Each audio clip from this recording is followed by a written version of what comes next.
M. Payan croit qu'il fait un coup politique aujourd'hui et que ça lui sera utile d'une manière ou d'une autre. Vous vous inquiétez de l'approche technique et notamment de l'approche en coût global menée dans le cadre de l'évaluation préalable qui intègre une valorisation financière de l'impact des risques du projet selon chaque mode de réalisation. Pour votre gouverne, les risques de tels projets sont importants.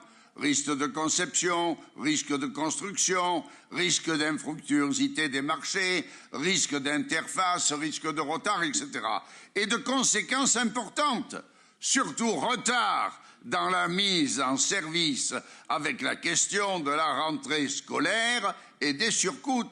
Comme vous le savez probablement, l'évaluation préalable a été mise en œuvre selon la procédure préconisée, Maître Blum vous l'a dit, par Fininfra, c'est-à-dire Bercy, en utilisant sur ce point le paramétrage des lois de risque. Ce paramétrage prend en compte le retour d'expérience sur un certain nombre de projets publics en identifiant chaque type de risque, erreur de conception, risque de sol ou de bâti existant, défaillance d'un constructeur, phasage en mode occupé. Alors la probabilité de réalisation et les conséquences en termes de surcoût et de délai. Monsieur Payan, s'agissant des écoles, le risque de délai est très important parce qu'il est souvent nécessaire que les écoles puissent être mises en service à la rentrée. Le moindre retard peut ainsi parfois reporter la mise en service sur une année.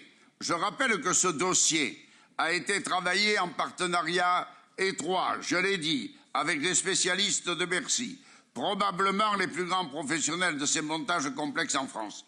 Alors, Monsieur Payan, pour une fois un peu d'humilité, pour une fois accepter que nous pouvons construire ensemble des politiques publiques positives pour notre commune, pour une fois accepter de mettre les enfants avant votre sacro-sainte politique politicienne, pour une fois accepter de construire au lieu de chercher à détruire, pour une fois, accepter que votre modèle de pensée est déjà dépassé. J'en veux pour preuve que le bon nombre de vos collègues qui sont en responsabilité dans les grandes collectivités, je vous en ai cité une, et utilisent également ces marchés pour monter des opérations complexes. Voilà la réponse à votre amendement.